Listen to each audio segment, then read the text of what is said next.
Welcome to Holy Blossom Temple. I'm Rabbi Samuel Kay, and it's my honor to serve as our associate rabbi.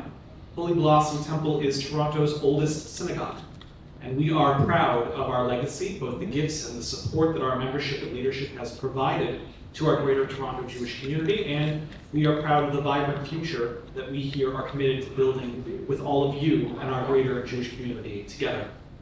It is a pleasure to have you all with us this evening as we continue our celebration of Israel's 75th birthday. I do not want to take any time away from our speakers this evening, but I do want to name out loud this seeming paradoxical timing, which is the discussion of the threat to Israel's democracy, this great existential challenge, possibly the greatest one I have seen in my lifetime, all happening within 48 hours of celebrating a milestone 75th birthday. When Rabbi Simcha Bunim of Peshischa famously wrote that one should always carry with them 2 slips of paper, one in each pocket. And on the first one, you place the words, Bishvili nivra ha'olam. On my sake, for my sake, the world itself was created. And onto the second piece of paper, you put, Ani afar ve'efer. I am dust and I am ash. And the trick of life is to know when we reach into which pocket. When we need to be reminded of humility and of our own personal limitations, we reach into that pocket full of ash. But when we are touched by despair, or when we do not see a clear path to a better world, it is equally important to reach into the other pocket and be reminded that this world was created for the sake of each and every single person that lives within it. It is vital to remind ourselves of that at times. As Jews, our religion is no stranger to holding 2 truths at the same time.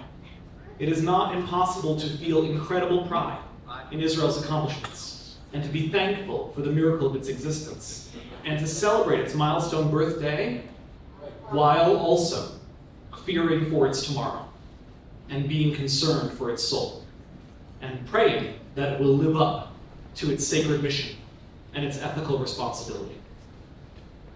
Each of us must know when to dig into each pocket, to find humility and to find courage, to find justice and to find faith.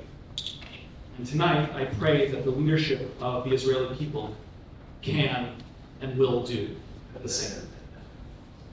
Before we begin, I would like to acknowledge that here in Toronto, we are on the traditional territory of many nations, including the Mississaugas of Credit, the Anishinaabe, the Chippewa, the Haudenosaunee, and the Wendat peoples, and that we are now a place that is home to many diverse nations, Inuit and Métis people.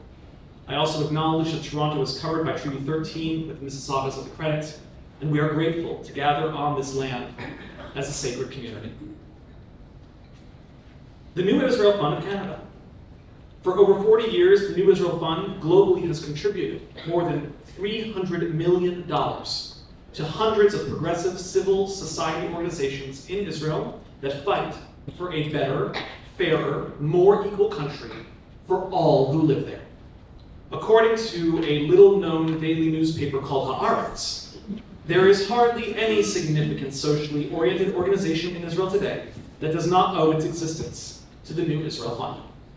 In the present moment, NIF is at the forefront of funding and supporting civil society groups pushing back against extremism and defending democracy.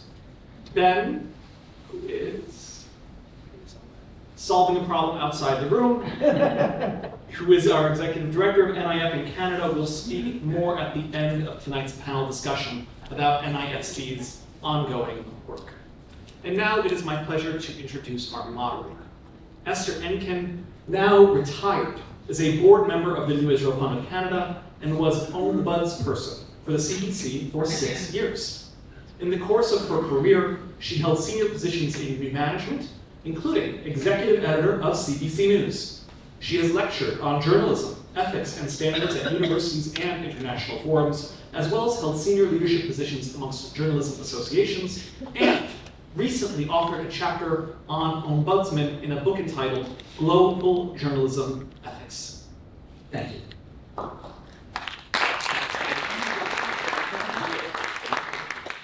Lots of familiar faces. And welcome all. Thank you so much for giving up your time. And it is my great pleasure to introduce our panel and jump right in. I do have to say, I was a television producer for many years, and I plan and I plan and I plan. So when I usually do events like this, I plan well in advance and think up my questions, and boy, it didn't seem very possible in this instance because it's changing rapidly at any given moment. So it is hard to sort of frame a coherent set of questions for this discussion. Yes, I can. Absolutely. I should know better. Yeah. So day by day, events are shaping our narrative and presenting new challenges and opportunities. So tonight, we're going to attempt to make sense of whatever the latest developments are, but probably, and more importantly, we hope to step back a bit and look at the bigger picture and to understand in what ways the events of the last 4 months, it's been 4 months, fundamentally changed the struggle for equal rights and shared society in Israel. Because as the Rabbi Kay already said, New Israel Fund and others have been spearheading that particular enterprise for decades. And we want to understand in what ways it is impacting us here in Canada. What has changed here, and how might this change how politicians and policymakers in Canada deal with Israel? And we have 2 speakers with us tonight who are eminently placed to answer those questions. Allison Kaplan Sommer has been a journalist at Haaretz since 2012. She hosts Haaretz Weekend Podcast and is co-host of the Promised Podcast. She's the former Washington, D.C. bureau chief for the Jerusalem Post, and has also written for the New Republic, Politico, and other publications. She's won a B'nai B'rith World Center Award for Journalism for Excellence in Diaspora Reporting, and a Simon Rockower Award for Excellence in Covering Zionism, Aliyah, and Israel. Originally from Rhode Island, in the United States, she's lived in Israel since 1993, and most importantly, and why she's with us tonight, one of the reasons she's with us tonight, lucky us, is that her daughter Tamar is a 2023 Toronto Shinshonite.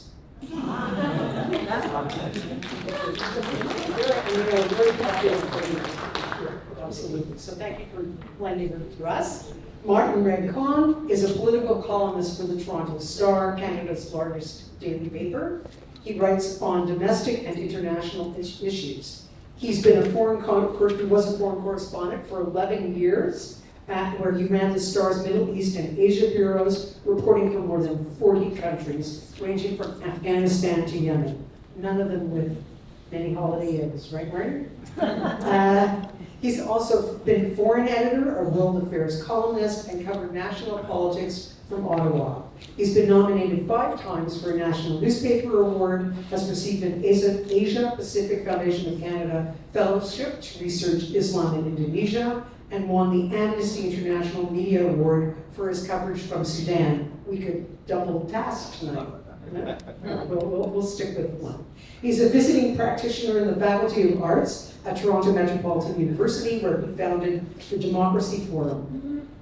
He's also a senior fellow at the University of Toronto's Monk School of Global Affairs and Public Policy. He's lectured for the New York Times Journeys across Middle East, and he studied economics at King's College at Dalhousie University.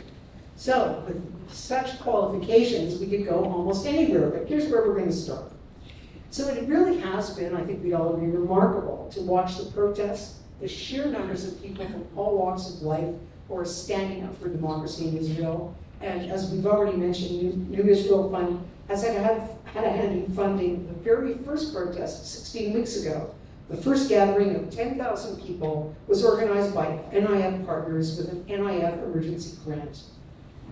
But 16 weeks ago, I think nobody would have believed that those numbers would swell to 600,000, and that Netanyahu would be forced to press the pause button on this, as your paper calls it, judicial coup. So Allison, were you surprised about the public opposition that seemed to just spring up? And is it different from other periods when there have been protests? There were the protests, for instance, the last time Netanyahu was in office. Are there differences? First of all, thank you for having me. I have a not well-timed case of slight laryngitis, so I will talk very closely to the microphone.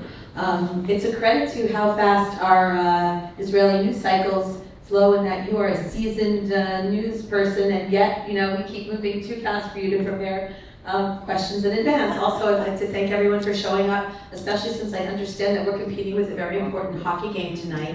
So Updates will be given. I won't take it personally if I see people checking their phones. I'll understand that there are priorities. So any sports fans here, I take the compliment that you decided to show up. So all that given, I would say as someone who's lived and covered Israel for 30 years, I've been surprised by almost everything having to do by this wave of protests, by how widespread they are, by how long they've lasted. You know, and I'm sure in Canada and the United States, you all know the type of people who go out to protest, right? The people who tend to be very far left-wing, very far right-wing, the stereotypical protesters, and we have those in Israel too, you know, who show up when there's a military action that's objectionable, or there's a terror attack on the right. You know, they're out protesting that the government isn't hitting back hard enough on the terror attack. They fall into the stereotypical categories of left-wing protesters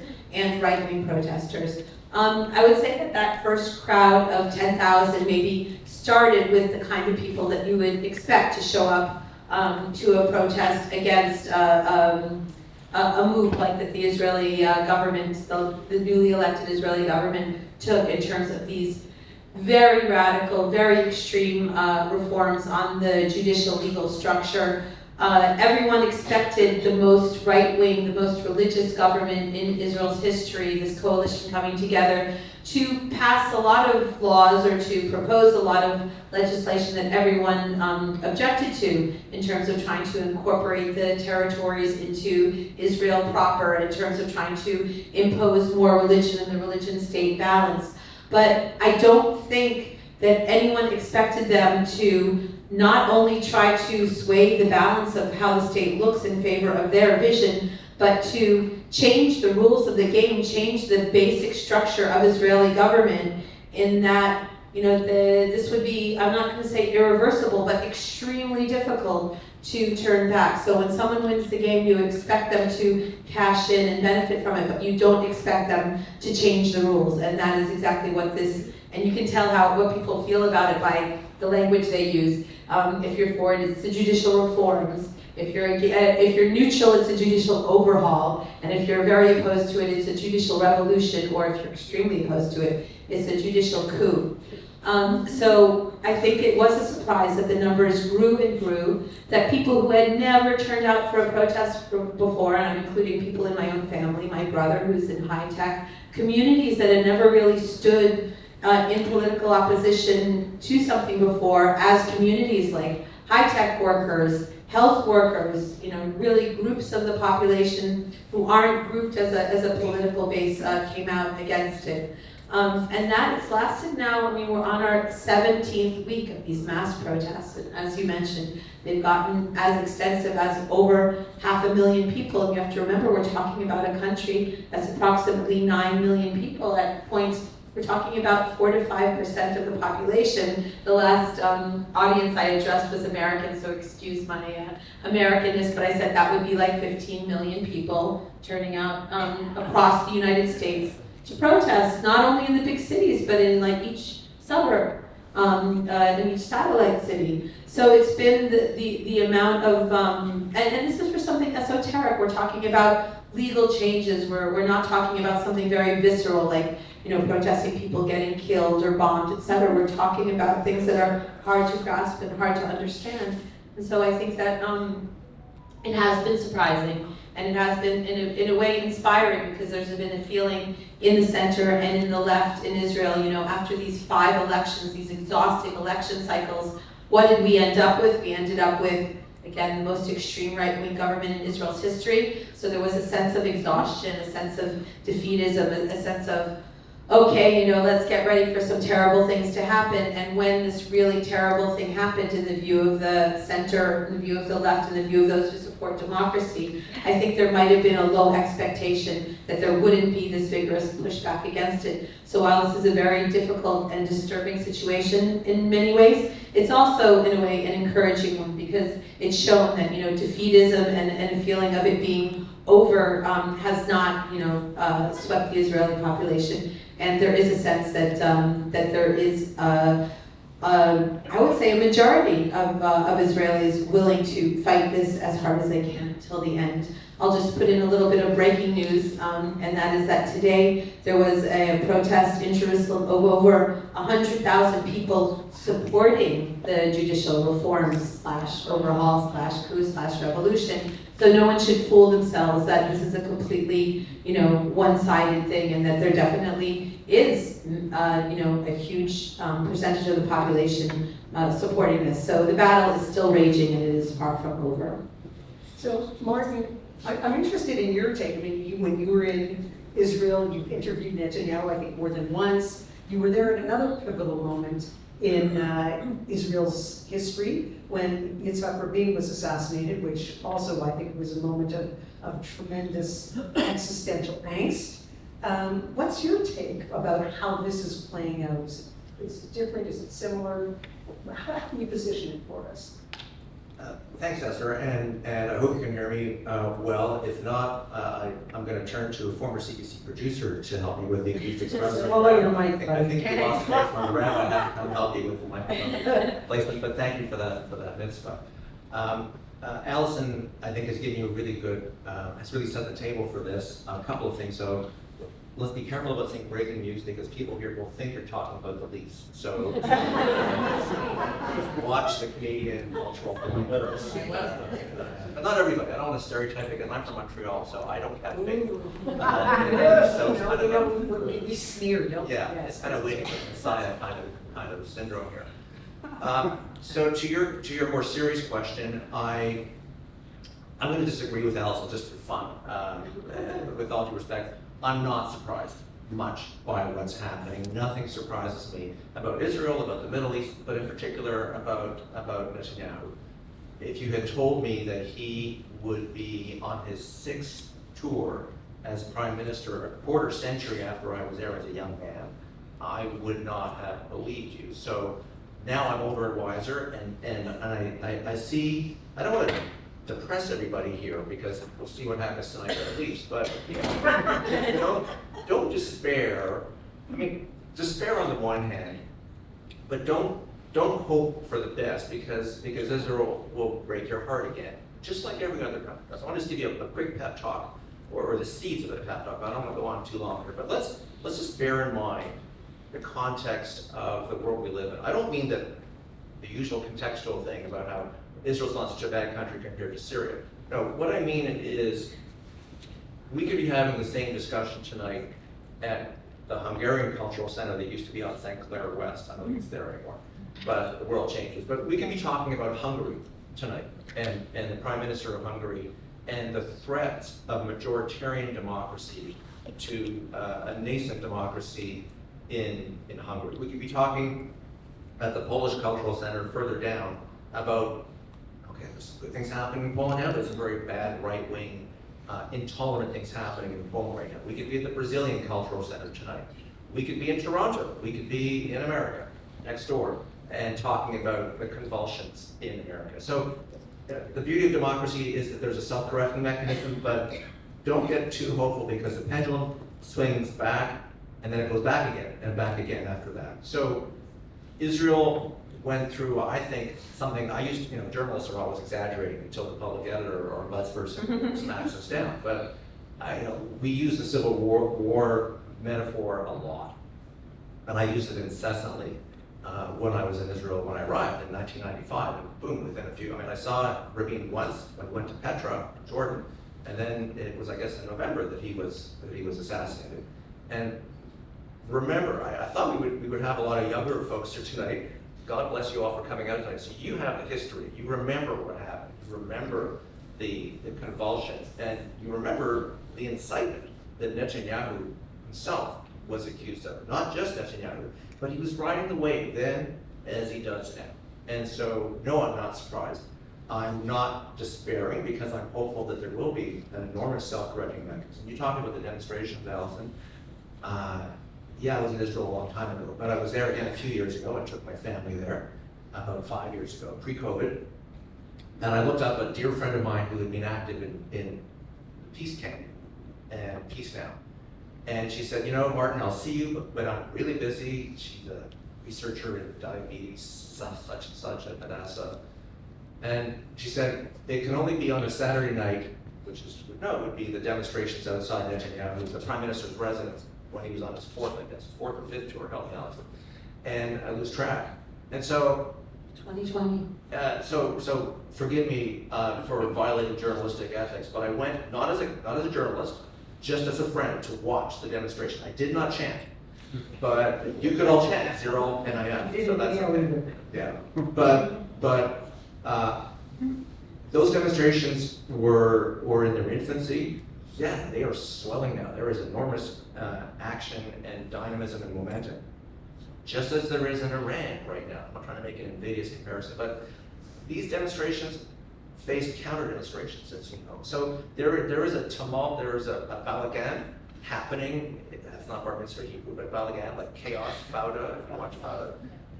There is a balagan happening in Israel right now, and it's not surprising. It's not something I can predict. I mean, a year ago you had Naftali Bennett having this kumbaya government with the first Arab participation, with an enormous coalition across the political spectrum, and now we're back to madness in terms of real fringe politics. I'm not afraid to use that word. We'll talk about that later.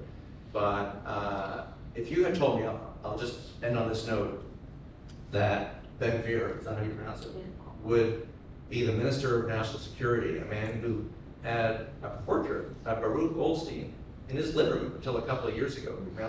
I must have been in Kiryat Arba a dozen times looking and writing about the shrine to Baruch Goldstein, who, as you may know, killed 24 Palestinians in the Tomb of the Patriarchs in Hebron. That he's now Minister of National Security and we would call it Homeland Security. That he is theoretically in charge of a new National Guard militia. It's to me, unfathomable. It's like naming a pyromaniac to be fire chief, basically. Can I just respond very briefly to your point about Hungary and Poland, because it's important, because I think, some of the intellectual underpinnings or strengthening of this demonstration movement, the protest movement, as I've interviewed a lot of people in academia, in think tanks, etc., who said, who are being cheered on, who are able to produce data from countries like Hungary and Poland about the destruction of the economic damage that the reforms have done to their country. In feminist organizations, how women's rights have suffered in Hungary and Poland since the changes. So the fact that Hungary and Poland did come before, and that Israel has very, close relationships with both countries, I think, were a red warning light, both, to the intellectuals, but I think also to the general population, and that they were able to see that these very similar changes, basically taking power away from the judicial branch and putting it into the hands of the tyranny of the Democratic majority, have caused such upheaval in these other countries, I think, has helped drive some of the motivation between behind the protests, and there have been praise from people in Poland and Hungary saying, "Good for you. We didn't see it coming. We were like the frog in the boiling water. We didn't wake up until it was too late. And good for you for trying to stop it before it happens." Esther, I'm going to just jump into. We're going to take over. Yeah. I'm only here to make sure it keeps moving. I just want to add one very quick point about democracy, because I run a democracy forum at TNU, which you're all invited to watch or attend. And I know Allison will help me make this point, that it's always difficult to make an analogy. I mean, Israel's a mature democracy compared to Hungary and Poland, post-communist countries. But the thing about Israel that I always like to remind people of is that it's a bit of an ad hoc democracy in that it doesn't have a constitution. The separation of powers is not well defined. It's not a bicameral legislature, there's just the one. So there's no sort of Senate chamber of sober second thought. There are no provinces, right, where you have a federal provincial tension here that keeps, and also states' rights in the US, that keeps a centralizing government in check. So Israel is a very serious democracy, but its constitutional architecture is shallow. So that's one of the reasons why people in Israel are so jumpy about what's happening. Because we have a notwithstanding clause in Canada where you can suspend charter rights. It's part of the Constitution. You're not suspending the Constitution. You can actually just invoke this clause. So there are all kinds, and people in Israel make that argument. Oh, well, you have this in Canada, and you have a kooky Supreme Court in the U.S. But there is so much more constitutional architecture that Israel actually doesn't have, especially, frankly, with the proportional representation Knesset, where the members of the Knesset owe their status to party lists. So everybody has to follow it. So it's all very fragile. Sorry about that. No, there are very good points, and I think it gives us important understanding of the context in which this is occurring. And I'm hearing both of you say, surprised or not, this is a place we've never been, and it's a very fraught and serious place. Martin, you mentioned that who would have imagined that Ben-Gvir would be in a government? So why don't you put on your other hat now as a watcher of legislatures and governments and policymakers in our country, and given that Israel is making some major departures in its policies, given the Ben-Gvirs of this world are in the government, and it seems that it has provoked more public criticism from allies like the U.S. in a matter of months than there's been in years. Is there any impact on, do you think, on Canada's normal foreign policy around Israel? And when you answer that, I've got a couple of follow-ups to that. That's a trick question, and I have to be careful not to disappoint you with my answer. Awesome. I'm just going to be candid. So the truth is that Israel doesn't really care what Canada thinks. That doesn't mean you shouldn't be engaged and active and passionate about your own thoughts and activism. I'm trying to talk you out of that. I just don't want to exaggerate. I don't think Israel cares that much anymore, or Netanyahu, about what America thinks. We have this conceit that, oh my goodness, they'll be quick. I mean, Netanyahu came over and told the president of the United States, Barack Obama, to get lost and just bypassed him on his way to a joint session. And I think Israel has historically disregarded the U.S. when it was in its own interest, attacking Iraq. So I don't think that anything Canada does will make him quake in his boots if he sees an opening to extend his term in power.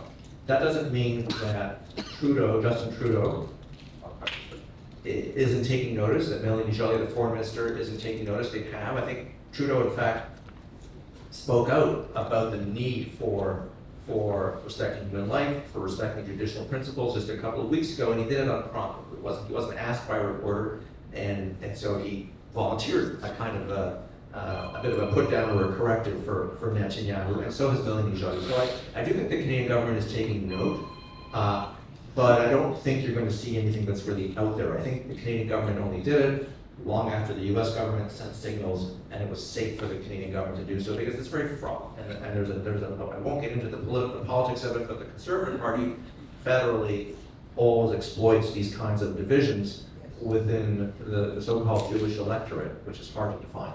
And so there's always the risk of wedge politics. So everyone's playing careful. And I guess that's the context in which I was thinking of it more, that is the calculus changing about what the impact on Israel may be negligible, the impact on the 400,000 Jews in Canada, and you're right, that they aren't one thing, God knows, and the little three Jews, 4 Schultz, it's, four Zionist movements, who knows. But might the calculus change about the kinds of positions they would take, for instance, be a little bit more critical, with the calculus being that the community seems to be shifting, the response within Canada is shifting because of the egregious nature of the events there? Again, I feel like it's a rhetorical question. You're hoping for the best. I'm teasing it in the sense that I don't want to disappoint. It's a running critique and great answers. I'm feeling Jewish guilt in telling you that I don't see a sea change in this. I'm not sure I would applaud. I don't think the NDP is all that much more reflective about Israel. They're more left. They would call themselves more progressive, but sort of the Labour Party of the UK. I'm not saying they're equivalent, but there are voices in the NDP that are intemperate, in my opinion, or just ill-informed. And there's lots to criticize in Israel, and we're going to hear it nonstop tonight. I don't think the NDP always comes at it in a particularly well-informed or contextual way. I do think, as I've said, that Trudeau and Melanie Joly, the foreign minister, are recalibrated, but I don't think they're going to be leading the charge. They're not going to be like the Norwegians or the French or others. Again, they're kind of boxed in by the Tories, and they're very careful about it. Can I just disagree just a little bit with one thing that you said earlier That's in from your... your daughter, who's now an expert on Canadian politics. Yeah, no, not the Canadian part, more the part where you said that Netanyahu doesn't care. I think that, as you said in your introduction, that the pause button has been hit on this terrible legislation. It was really supposed to all be rammed through before Passover, and it's not. It's sort of, the finger's on the trigger. They can pass it whenever they want, but they haven't so far. I'm thinking of stretching into the summer. I really do think, and these demonstrations are impressive and all, but I really do think a main reason why it hasn't gone forward is American objections. And Biden's, very clear remarks and very clear stance. And I do think that Netanyahu does have a boundary and a limit to how far he's willing to go with something this major that the United States has objected to. And I agree. I just thank you for reining me in. I was getting carried away. You're right. I didn't misspeak, but I got carried away. I just think in general they can be very reckless and heedless of the implications to that Israeli, the long-term implications for that Israeli-American relationship, or the impact on Hezbollah in Lebanon, and who themselves are trying to take advantage of this. So you're absolutely right. The fact that he came so close to the brink is more than I was trying to say. Yeah, he turned back, and we'll see for how long, right? Because he hasn't taken this off the table. And both of you pointed out there's an economic piece to the consideration there too, and that was made painfully obvious, so it would have some.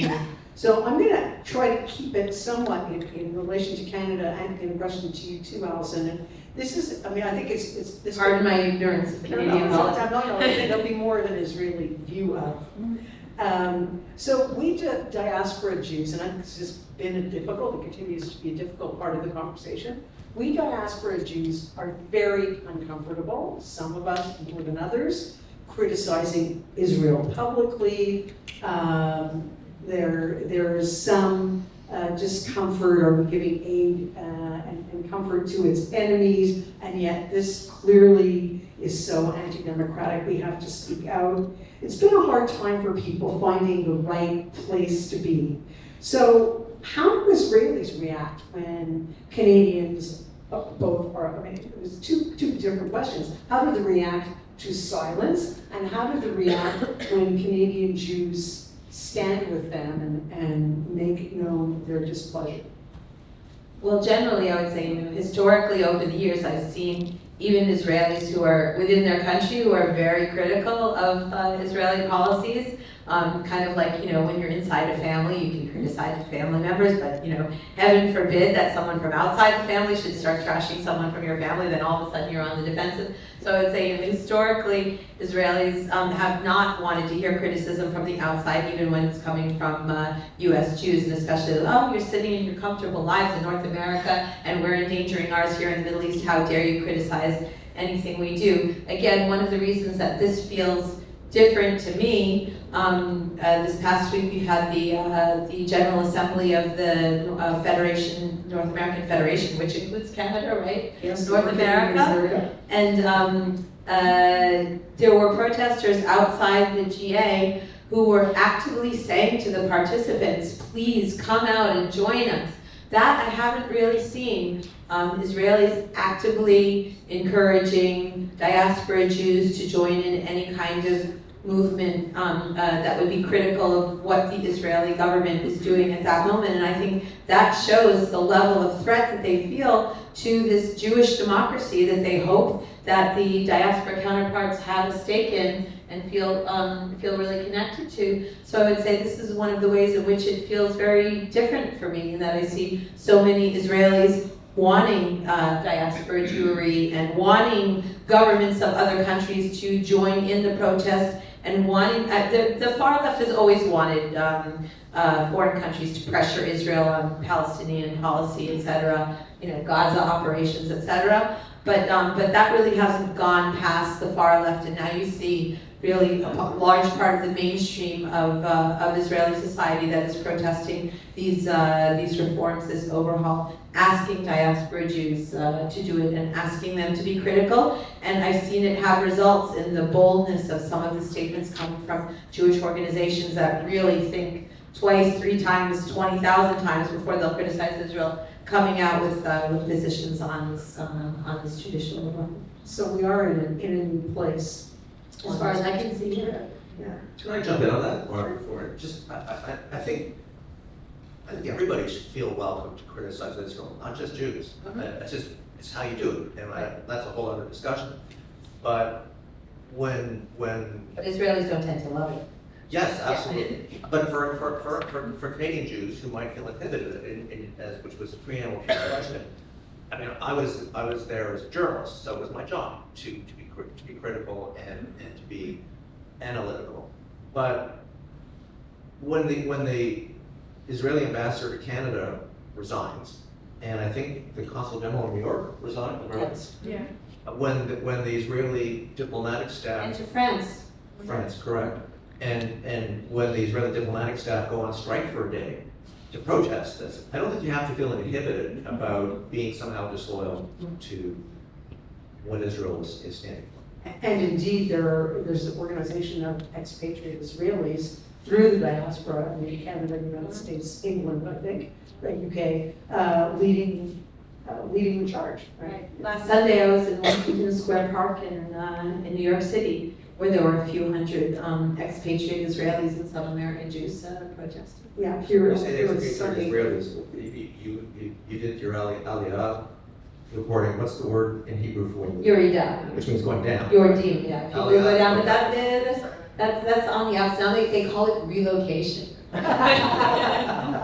It is interesting, like my ombuds person had on, that how you shape language and what words you claim for your side really influences the discussion, as you pointed out, Allison, with, and you know, the wall, the security wall, yeah, so it reflects in lots of ways. So I'm going to move us along a little bit because judicial reform, of course, remains the critical issue, and you know, the motivation for doing it is manifold. A weakened judiciary will have an impact on everyone, and everyone will be affected differently. So I'd like to talk first about women's protest leadership with you, Allison, and the civil society response. And I'll point out it was a uniquely Canadian moment when I think it was Allison tweeted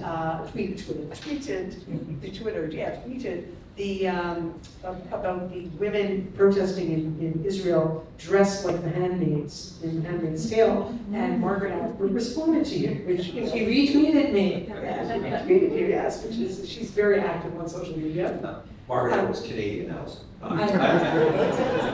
Canadians do that. In all seriousness, and just, you know, that was just a little shout out. What will be, Allison, can you talk about the broader picture of women's role in gender equality in these protests? And what's at stake here? You know, has anything changed so far, and what's likely to happen? So, I mean, just to preface this, the whole idea of weakening, I mean, really taking all power away from the Supreme Court to override legislation passed by the Knesset that could violate basic human rights, basic principles of equality and equal opportunity, will hurt every minority group in Israel, will hurt every quote-unquote oppressed group in Israel. I would say, you know, at the head of the line are probably Palestinians, and Arab citizens of Israel, Palestinian residents of the West Bank, to a huge extent refugee populations who often tend to be, you know, not so popular, and you can get a lot of very draconian laws passed that would harm them.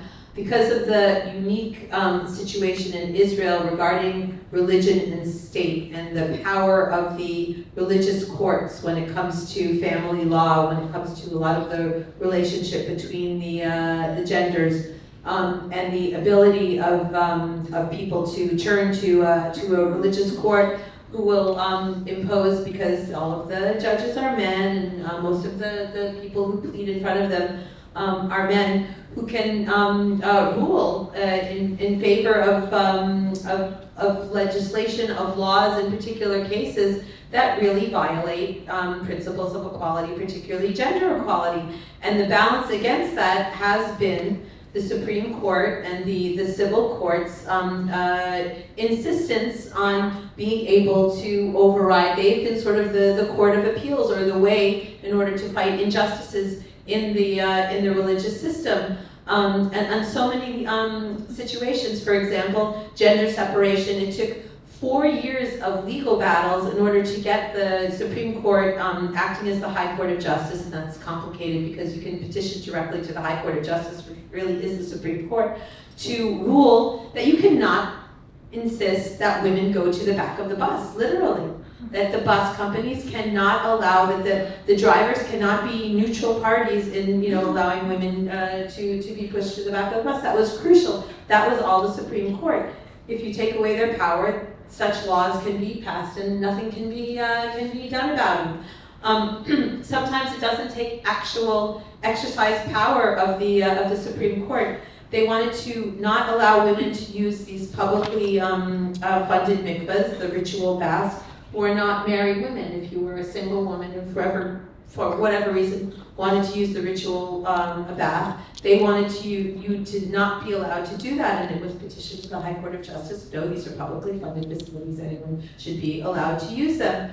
It was the threat of the court basically ordering them to allow anyone to use the mikvot, the ritual baths, that forced them to adopt a don't ask, don't tell policy. Anyone can use them. Don't ask if the woman's married, don't ask if the woman's not married, just let her use them. It is the Supreme Court who insisted that women be named to religious councils, because the ultra-Orthodox religious establishment didn't want to allow them, that they be allowed to be kashrut supervisors, that in Israel, Orthodox synagogues get state funding, and Reforming conservative congregations have not. Again, it took a court battle in order to order funding to be supplied to Reform and conservative synagogues, which means that female rabbis. So the list is long, in that if it weren't for the power and the ability of the courts to influence legislation directly or indirectly, women would be in a much worse place. And they're even not in such a great place now on certain issues like the wall, the Western Wall. The Supreme Court has pretty much tried to remain neutral and said, oh yeah, the authorities at the wall, they can impose whatever rules they want. They have not stepped in, but at least as long as they're there, there's hope that if you keep fighting, that you have somewhere to go. If these reforms happen, there's going to be nowhere to go. And just on a Canadian note, because I do know something about Canada, everyone keeps pointing out that Canada is one of the 2 countries in the world that does have some form of override clause. Yes. That allows the legislature to override decisions of the Supreme Court. From what I've learned in my research, that override clause in Canada does have some limitations, and one of those limitations is not allowing laws to stand that have gender inequality, that discriminate against gender. But guess what? In Israel, they're not going to adapt that aspect of the Canadian override clause. Yeah. I wanted to pick up on those issues, in that I also noticed, especially the Orthodox and some of the Haredi groups that have formed, seem to be largely led by women. So is this sort of kind of formed against the judicial reform, right? And I noticed they are largely the women, not the men. A lot of them are the organizations that are already, lobbying for Agunah rights, and that are already established. Do you think that there would be some lasting impact from the empowerment of these women, fighting against the reforms? I hope so. I mean, one of the ways in which the Supreme Court has failed to serve women is they have never forced the ultra-Orthodox parties to have women on their lists. Everyone's saying, the Supreme Court, they're so powerful, they're left-wing, secular, controlling everything that's going on. Well, if they really were so power-hungry and tyrannical about imposing secular values on the Israeli political firmament, we would have had these ultra-Orthodox parties forced to include women on their list, and so far they have not, or forced to put women on the panels of judges in the rabbinical courts. That's also been something that the Supreme Court has held back and hasn't done. So these are women who are already fighting for more rights for women within the religious And framework. it's from that constituency that these say, Exactly. we can only hope that they will continue to fight. Yeah, and that they'll have the tools. Yes, there is that. So Martin, I like your perspective. We talked a little bit about this, but I'm gonna push it a little more on public discussion about Israel within the Jewish community might be impacting I keep being prompted to hold the mic very close, but I can't see him if I do. There are tensions within our community. I think we're seeing them in a more public way we ever have. We have before. It's hard to know, where the community really stands. We have the Andronic study from 4 years ago, which showed fairly open, certainly more liberal positions than our American brothers and sisters around issues like the occupation. We at New Israel Fund, along with JSpace, did a limited poll around people's feeling around this, and yet there seem to be tensions in the community. Who's speaking for it? Jump in here. Tell me what your observations are. If this is different, if you're seeing how this is playing out in our community differently than in the past, or what you heard of when you were in the Middle East and covering it. Before I forget, a round of applause for your mastery of the Canadian Charter of Rights. Is your daughter here tonight? No. She's watching the got more hockey. important Too things. busy to listen to mom. So, that's a good question. I don't pretend to be an expert on the internecine rivalries between you and CJA and B'nai B'rith and the old Canada-Israel Committee and the old Canadian Jewish Congress. You're all too young, but I have to, I do, but I have experienced it anecdotally. So B'nai B'rith, years ago under Frank Diamond, when he ran a cartoon in the Canadian Jewish Tribune of me taking orders from the late publisher of the Star, John Hodrick, in which I was alleged to be digging up the dirt to satisfy the evil Toronto Star. And so I've dealt with the CJC, the Canada-Israel Committee, and so on. CJA is a newer creation. I'll tell you that I sat down I had lunch with the Israeli Consul General 3 or 4 consuls general ago. So maybe a decade ago when I was foreign editor, 10, 12 years ago. And he was late because somebody had thrown blood on the front steps of the consulate or the building on Bloor Street. But when he sat down with me, there's a big demonstration, big security and so on, but he talked about the Canadian Jewish community, stereotyping because it was just generalizing, and saying he found it far more rigid and far more conformist than the Jewish community in the U.S. Now, interestingly though, what I remember from him is that he's left the Foreign Service, but what he talked about was his own brother was I guess National Orthodox and Nationalist Orthodox, very religious, but he had made it his mission as a diplomat to reach out across the divide and talk to him. And maintain a conversation, maintain linkages, which he thought was really important. He's a diplomat, he had no excuse. So I'm just throwing that in because I've always been struck by the complexity. It's like different denominations of Christianity. And of course there are divisions. Of course nobody really knows. You have some polling data. Who speaks for Canadian Jews? I get letters and emails and tweets and angry barbs all the time about this group doesn't speak for me and this group does. So I don't know that NIF can claim to be representative in any way either. But it's a segment, it's a voice, it has a role to play.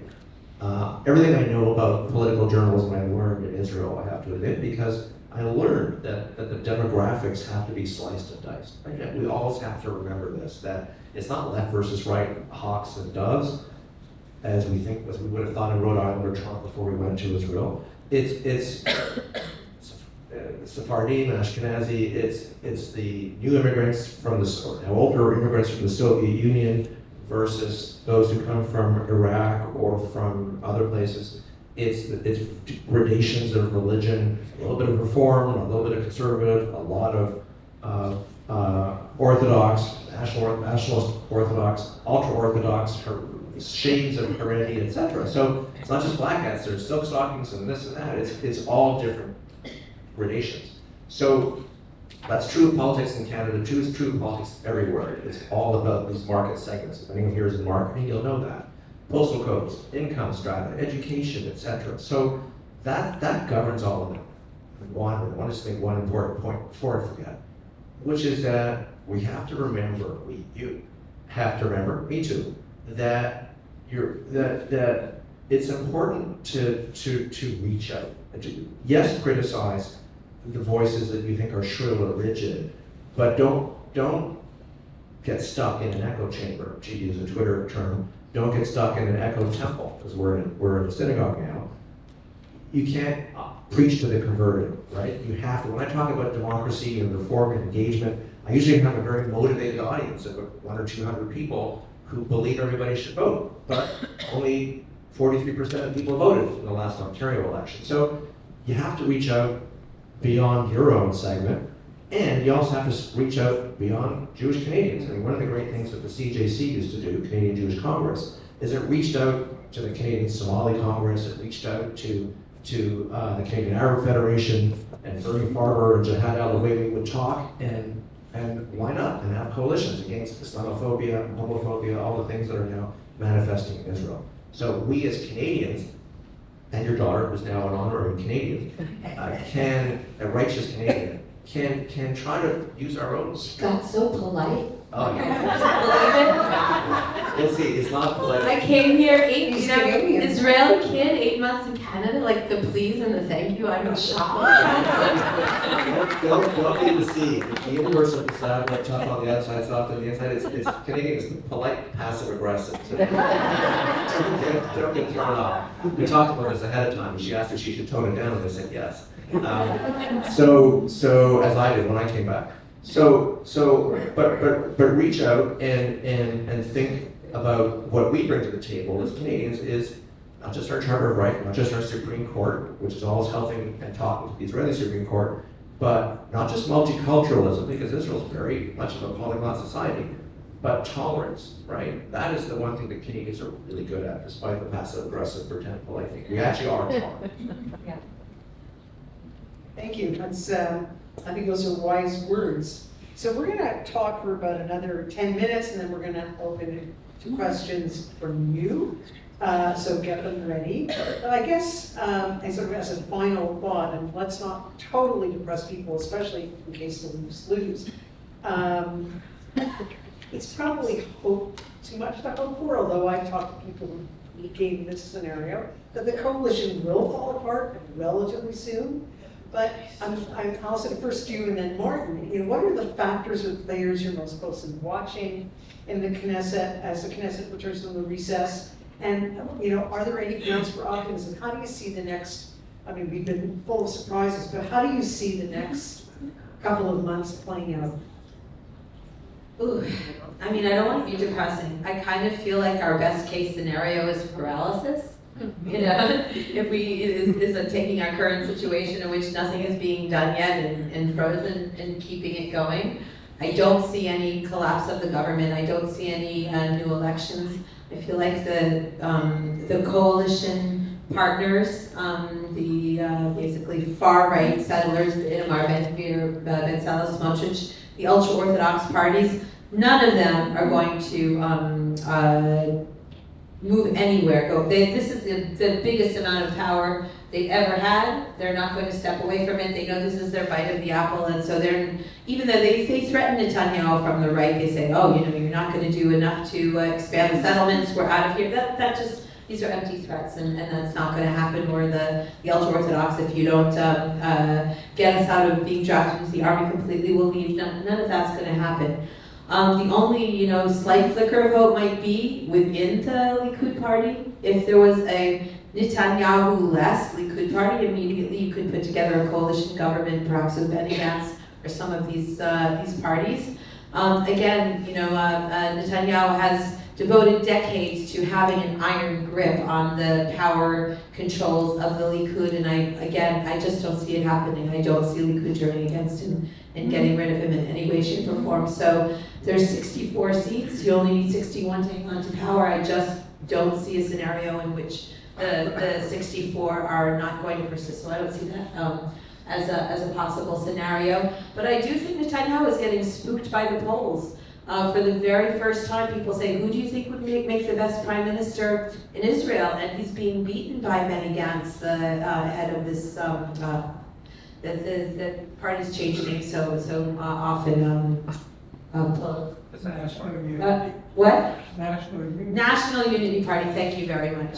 So if you put together those who say that he would make the best prime minister and Yair Lapid, they're outpolling Netanyahu significantly, and I think he's worried about that. So again, the huge public outcry plus the American opposition, I really, really hope that this is enough to keep him from actually promoting these reforms as they stand in any way. And I don't hold out a lot of hope for a compromise when it comes to some sort of softened version of these reforms either, because while I think a compromise is possible and there's a lot of reasonable room in between the people who want it to be an extreme set of legislation and the people who are 100% against it, I think that compromise exists, just like a compromise to the Israeli-Palestinian conflict exists. I just don't see political will on both sides to allow it to actually happen.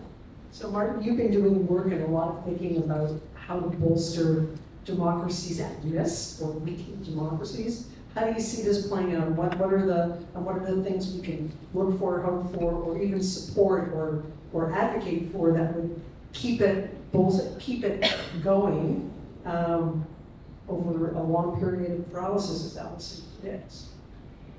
I don't have a good answer to that question. I'm going to defer to Allison's expertise on the ground and the gentleman up front, the masked man who helped us. Who knows the name of the party. You can come on out as well, get a chair for you, but thank you for that. I'm not trying to be too flip. I actually don't have a clue because as I said before, these kinds of, political science is not rocket science. It's not linear. It's very much fuzzy logic, and Netanyahu seems to have a lot of it, and a gift of how to find these compromises. So all I would offer as a political journalist is that it all depends on the magic number that Allison slipped in there, which is his electability. So I think I last saw he was at 30%, something like that. So once he goes, below the waterline, then everyone, all these principal politicians, all the loyalties are at play. So that's the only pretend wisdom I could offer on that. And that was a very gloomy prediction. I mean, if the other Likud members really believes that Netanyahu is dragging their party down, and decide to do something about it, I think that is the only glimmer of hope of doing something. As long as Donald Trump is a winner, people will be behind him. When he's a loser, they'll fail very fast. But at what point do you define loser? But that's a whole other subject. But and it's, of course, I suppose there's always the there's the wild card where who knows what can happen. But it does seem staggering that this sort of level of churn and protest in the street would be going on for a significant period of time. But I mean, speaking of wild cards, there is, again, a tiny chance that, we tend to forget, but Netanyahu also happens to be on trial, on a criminal trial for bribery and breach of trust. If, some sort of consensus builds against getting him this absolute pardon, this absolute get out of jail free card in exchange for, getting these reforms off of the table, again, possible scenario, but not a likely one as far as I can see. But as you said before, never say never. And I would throw in one wild card though, I think it was Harold McMillan. We've got a whole deck of wild cards. Correct me if I'm wrong, but Harold McMillan said events, dear boy, events. So there could be an external event. I'm fascinated by Hezbollah. The General Secretary, Hassan Nasrallah, has persuaded himself that Israel is falling apart, that it's now weak, and that there is an opening to strike the final blow in some way. And that's a miscalculation, obviously. If that were to happen, if Hezbollah were to do what they did a few weeks ago by allowing a Hamas proxy group to send missiles in, then we could have another war. Two things would happen. Israel would be reunited because nothing unites Israelis like an external threat. And secondly, Netanyahu would be the beneficiary of that. And much like an October surprise in US politics, it would be a godsend for him, and suddenly all those internal divisions would melt. It's cheerful. Stay tuned, stay tuned. So, we'll be doing lots more panels, I have no doubt. So now it's your turn. Will concern for the occupation start seeping into the protests? And why isn't Lapid the front runner, the opposition?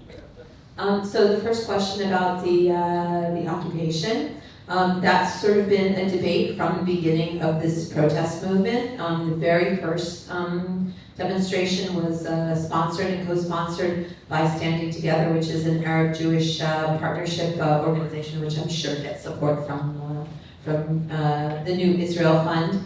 And at those early demonstrations, there were people carrying Palestinian flags, and that caused an immediate sort of split in the anti-judicial reforms movement between those who do want it linked to anti-occupation politics, because no democracy, no politics, not just no democracy for Jews, but no democracy for anyone. And people who said, listen, we really need, in order to fight this thing, which is bigger or as big or more fundamental maybe when it comes to how Israeli government works than only opposing the occupation and wanting to, let's face it, Israel has a right-wing or center-right majority now, wanting to bring in as big a swath of Israel as possible into this movement. The zone was flooded by Israeli flags. It was decided they're going to basically hand an Israeli blue and white flag to every person who shows up.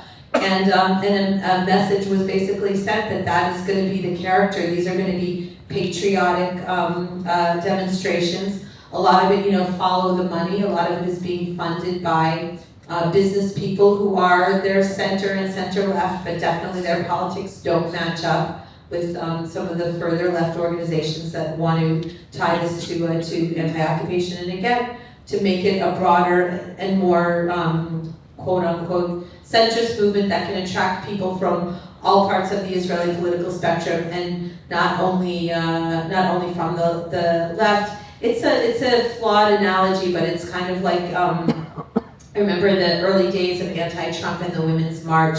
How prominently are you going to feature Black Lives Matter, et cetera, in order not to, to sacrifice one end of the political spectrum from the other.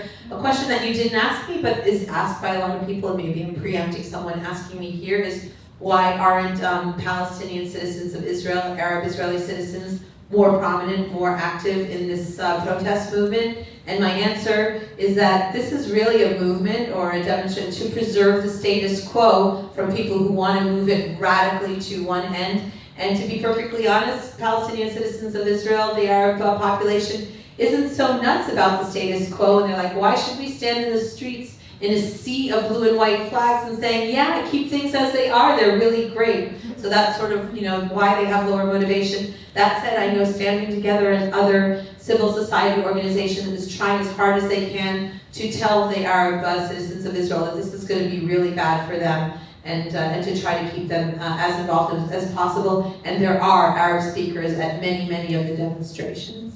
The Lapid versus Gantz, the flip answer I can give you is that Gantz is a very tall ex-general, and Lapid is a much shorter ex-journalist. So That says it all. yeah. The less flip response is that Lapid and Gantz were once political partners. They ran on a joint platform. And why did they split? Because Gantz agreed to join Netanyahu in a unity government. And Lapid said, "No way, I don't trust this guy as far as I can throw him. I am staying out. I'm staying in the opposition." And they are still, although this whole fight against the overhaul has brought them together more than ever in the past.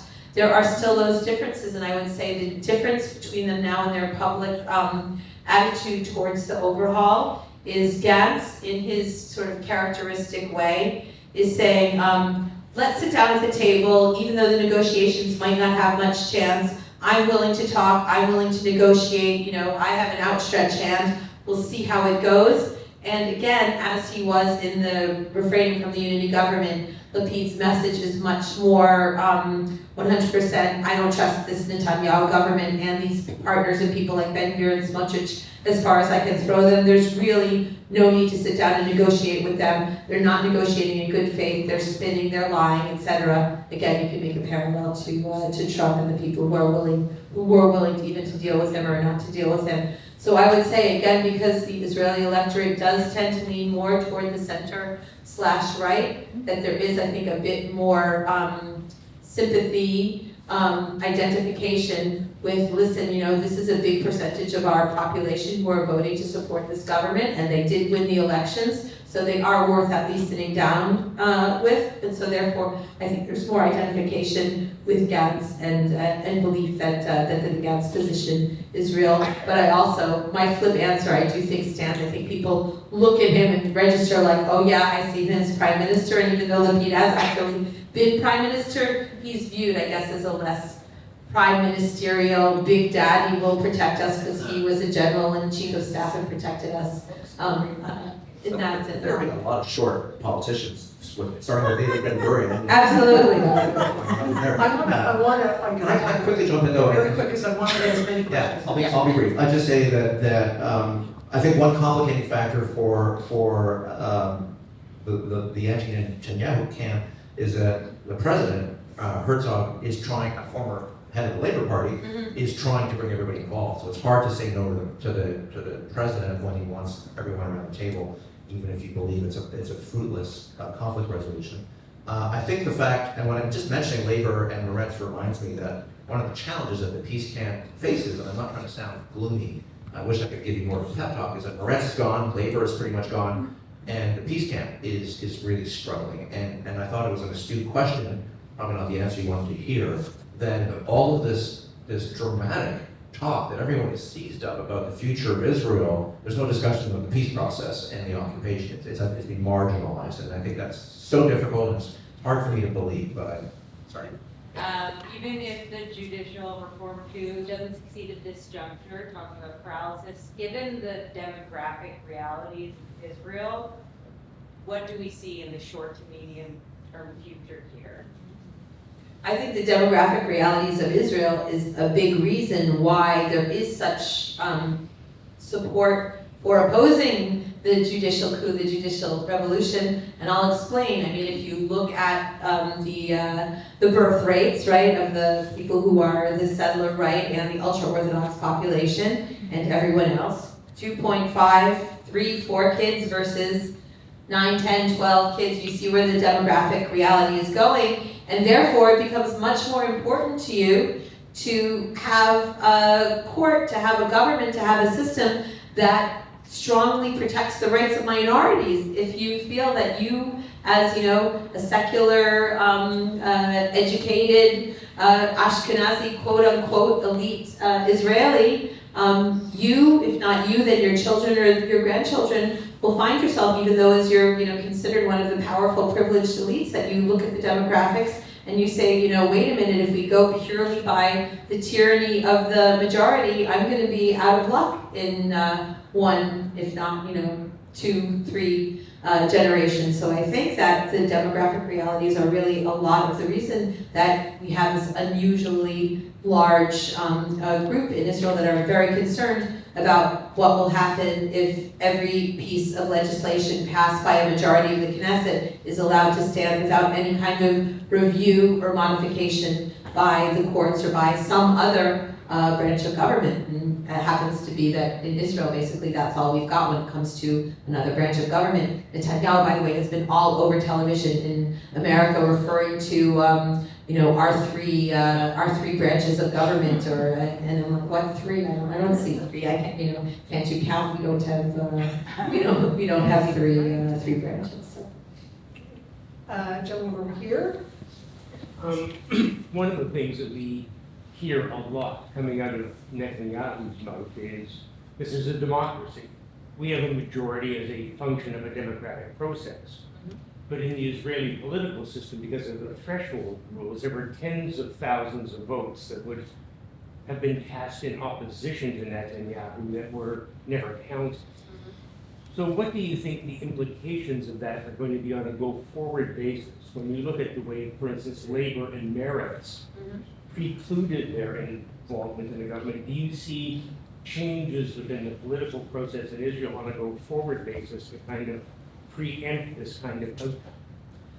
Speaking as a dual U.S.-Israeli citizenship and looking at the Electoral College and looking at the fact that there have been, we have presidents who did not win the popular vote, I can say, yeah, the Israeli system is messed up, and it's not the only one going forward in the world.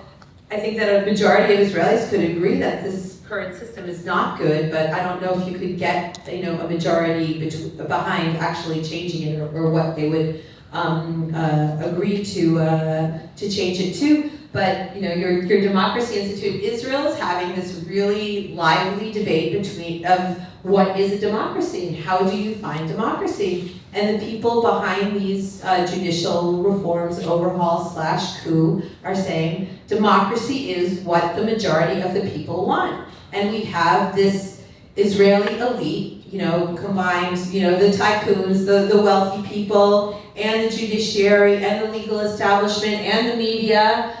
This is all very Trumpian rhetoric, the deep state, who are standing in the way of what the majority of the people are voting for and what is actually happening. And they're saying, we need to change the rules of the game, we need to change the system in order to nullify or weaken the judiciary so that these things that a majority of Israelis are voting for can happen. And the rest of the population, those that are in the streets are saying, that's not democracy, or at least that's not a liberal democracy. A liberal democracy has protections in place to protect individual rights, to defend human rights, to defend minority rights, and that is democracy. So it all depends, I'm really an expert on this. How do you define democracy?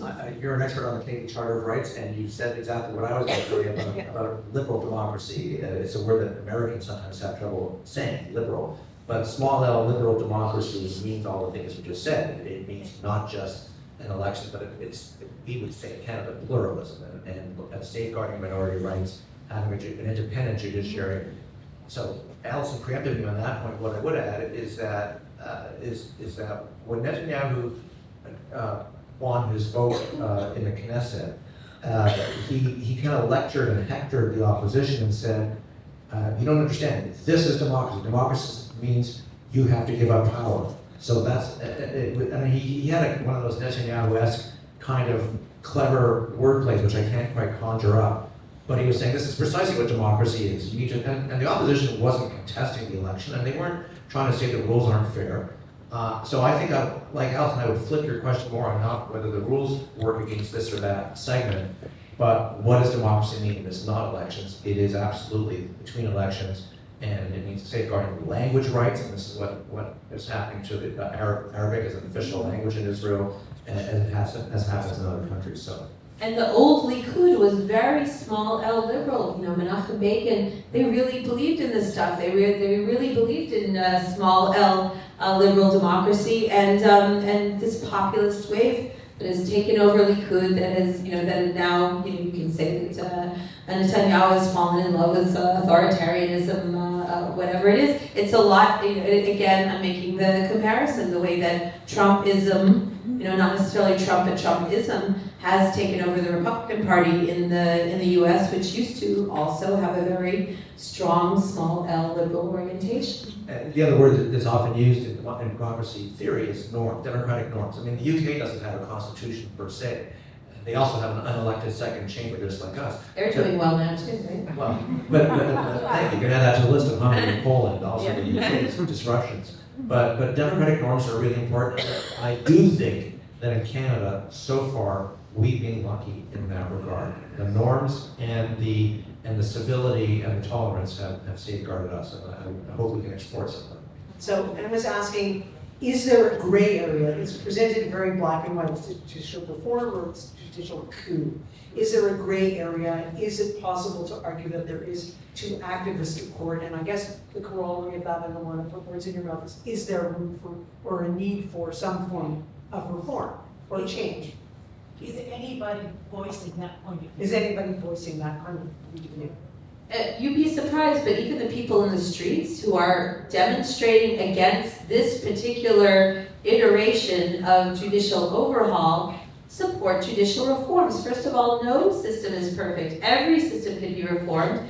The Israeli system definitely is flawed and definitely can be reformed. But the way you change a judicial system is not to win an election, gain a majority, say we're going to take this very extreme form of change and we're going to ram it through really quickly, the legislature, and change the rules of the game like that. No, in a functioning democracy, you sit down with the other side, and if you want to change something as fundamental as the way your balance of power between the judicial and the legislative is set up, you do it in a much more in a much more reasoned way, in a much more thoughtful way. So definitely, I would say that a majority of Israelis say yes. Things aren't perfect. Yes, I mean, also in terms of the representation of certain groups in the makeup of the Supreme Court, a big part of this controversy is the selection of justices. There's a committee that's made up a certain way, and it's thought that, Netanyahu definitely spins it that way, that the judges elect themselves, that there's this club of judges and they decide who's going to be the next judges. That's not exactly how the committee works. It's balanced between the sitting justices, it's between the politicians, between the head of the Bar Association, etc. And you definitely can say, okay, this system needs to be tweaked, it needs to be changed. But what is being proposed in this current legislation, basically that on this committee, that the ruling party has a majority, so basically the ruling party, the ruling coalition gets to choose exactly who's a judge, and if the prime minister has control over the coalition, which Netanyahu does, Netanyahu basically gets to decide who gets to be a judge and who doesn't, which is especially problematic because he's on criminal trial. He's basically going to be choosing the justices on the Supreme Court who are eventually going to hear his appeals. So that might be a teeny-weeny conflict of interest. No conflict of interest. Yeah. Can I just jump in on that? And I think that's a great question, and it's something that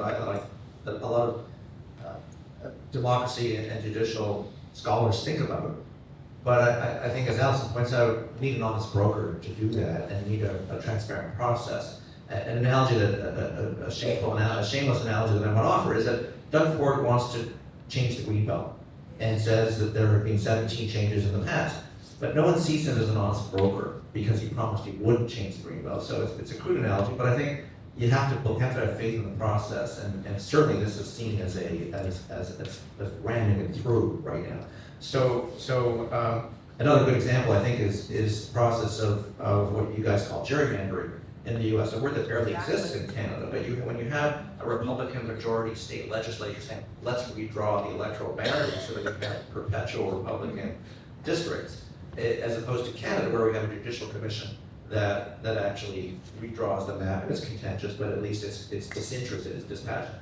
I think one other final thought, and your daughter might not be able to help you with this in terms of the Canadian history, is the challenges that any kind of constitutional reform, as people in this room would know, is always fraught in the best of times. So the idea that, well, maybe we should adjust this, there's a reason it's never been resolved until now, is at its founding, Israelis basically punted it, the founding fathers, so to speak, punted it. And so if you really think Bibi's the guy to fix what Ben Gurion and the others couldn't sort out. People are saying that the best case scenario of resolving this crisis, or the best thing that could come out of this crisis, is Israel really realizing, okay, we do need some basic rules of the game. Let's get a constitution together. They're saying, maybe this is making people realize that without a constitution, we're going to be, having this fight endlessly again. I know there's lots more questions, but I think that's a really wonderful thought to end it on. We're getting very near the end. That for in Israel, the United States, in a lot of democracies, it would be nice if there were those that actually believed in the process and would honor it, so that people would believe in it again a little bit. So yeah, that probably is the best case scenario. So I'm going to ask Ben, because I do want to also point out many of the people or organizations that Allison alluded to, and a lot of the work around women and women's rights. NIF has been there. We will continue to be there. And I'm very proud to sit on its board and have been greatly honored to be with you here tonight. I'm going to turn it over to Ben for a more formal thing.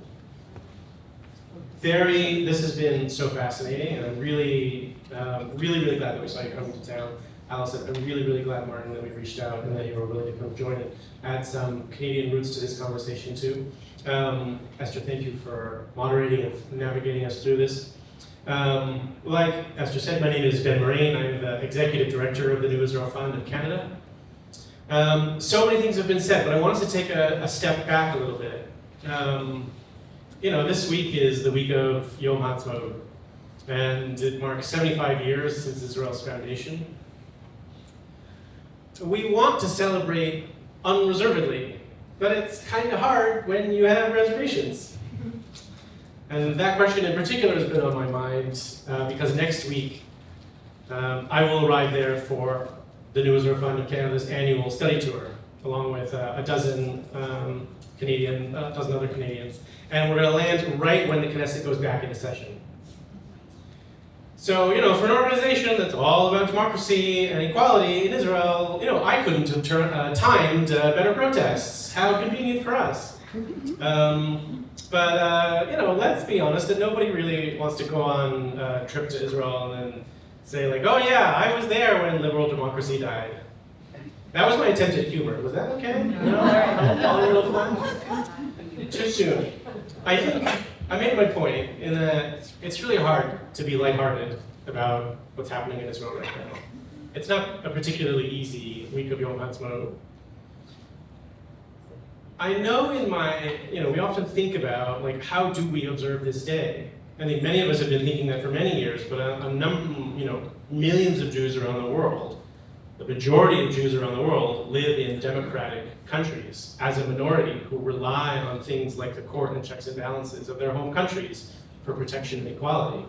And the majority response of the Jewish diaspora has been upset and fear. How do we recognize this week, this period? I know in my heart that the right way for us to acknowledge Yom Ha'atzmaut at any time, but especially this week, especially this year, is to do what the New Israel Fund has always done, which is to celebrate how far Israel has come, while never ignoring how far it must go. Sometimes I think it's easy to forget that the rights and freedoms enjoyed by Israelis today were not won easily. Consider the story of the first woman who tried to be an IDF pilot. In 1994, Alice Miller was a 22-year-old aerospace engineer who already had a pilot's license from South Africa. But she was rejected from taking the IDF's pilot course because she was a woman. She took her case to the Supreme Court. She was defended. She was represented there by New Israel Fund, supported civil rights NGOs. And I think what she didn't anticipate was that she unleashed a torrent of bitter misogyny from the military brass and from the public. They said she was out of her place. They said she was attacking Israel's security. They said she shouldn't air her dirty laundry in public. Are any of these sounding familiar to any of us? And in court, in court documents, the IDF officially claimed that women were too expensive to train to fly. That was an official argument. But we all know that she prevailed in court. and opened the door for women's rights in an important sector of Israeli society. Fast forward to many years later. In 2015, it was a 44-year-old Alice Miller that lit the torch on the official state Yom HaAtzmaut ceremony. To go from enemy of the state to the pride of Israel took her 22 years. And so today we celebrate people like Alice Miller who did fight while keeping in mind those who are fighting right now. You know, those Israelis who are fighting for Jewish and democratic values right now, they aren't abstract people, at least not to me and to many of you who've been part of NIF for a long time. They're real and specific people, the funded partners of New Israel Fund, who have visited Canadian cities, have been in this building, they've met us, they've inspired us, they've taught us to see Israel through their eyes. And their names are people like Alon and Efrat and Fida and Khaltoum, Gil, Orly, Raluca, and dozens more. These are some of the directors of the organizations that have been named on this stage. They don't accept, they are Jewish and Palestinians alike. They're secular and Orthodox. They're queer and straight from the country's center and from its periphery, who stand together as quite unlikely bedfellows in a quest for an Israel that is democratic, equal, and just for all, with no exceptions. And I think the thing that we also need to keep in mind, the wild cards at the end that we were talking about, is how the dire prognostications of the future accept that, given the dynamics that we know, that all Orthodox, ultra-Orthodox will do one thing together. But we know actually that that every community is more diverse than it is. And that even at this moment, the New Israel Fund of Canada is very proud to fund an emergency project with a new emerging group called the Faithful Left. These are religious, Orthodox, Haredi men and women who are already progressive, left-leaning, supporters of human rights, defenders of the court, aghast at what's happening, who believe that there are stereotypes, that religious people are accused of always being right and that secular people are always accused of being left, and who personally are going to aim to step forward and to break up that very false stereotype and dynamic, to help be a religious leadership for the pro-democracy movement that we know is budding and growing in Israel right now. If we only accept that things are going to be the way that we thought they were going to be, then prognosticators would have an easy job. But especially with Israel, everything always seems to be the unexpected. And I think here the New Israel Fund is committed to funding and fueling the leaders in Israel that are going to change the underlying dynamics. When we think about them this week, what are they doing when they have a spare moment to reflect? How are they marking this day, both the Jewish ones and the Palestinian ones alike? I know for a fact that they want us to celebrate the hopeful while never ignoring the difficult. Their rights and freedoms depend on us as their allies. And there is new hope that didn't exist 16 weekends ago. The fact that the demographic threat in Israel there's lots of demographic threats in Israel, but the one day that the right wing would take over Israel completely is not new. What is new is that the mass movement for democracy in Israel that Allison and Martin and Esther have dissected was not anticipated. And what it has accomplished is unheard of in Israeli history. This groundswell is more than just people on sidewalks. It's taking shape as new civil society groups form, as they connect, and as they mature. Already this year, the New Israel Fund of Canada has awarded $100,000 in emergency funding to new projects that are defending democracy and challenging extremists. In fact, New Israel Fund globally has granted a total of $1 million in just 4 months to dozens and dozens of new grassroots initiatives that help the protests, protect people's rights, and strengthen the pro-democracy movement for the years to come. Because Lord knows this will not be resolved in just a number of months or a number of years. I, for one, am most excited to visit Israel next week to meet them and learn the names of those new pioneers for Israeli democracy. Sure, this Yom HaAtzmaut, there is much to worry about. But there's also new hope a new inspiration too. So thank you for coming here tonight and holding your hope and your worry in equal measure with us. But hopefully you're leaving maybe with a little bit more hope than you walked in with. So thank you so much to our panelists, Allison and Martin, as well as our moderator and board member Esther, to Rabbi Kay and to Holy Blossom for co-sponsoring this and hosting us, and to you all for participating. I'm happy to hang around and answer your questions afterwards. I'm sure our panelists are willing to stay for just a little bit, but not much longer. Otherwise, thank you for coming and holding.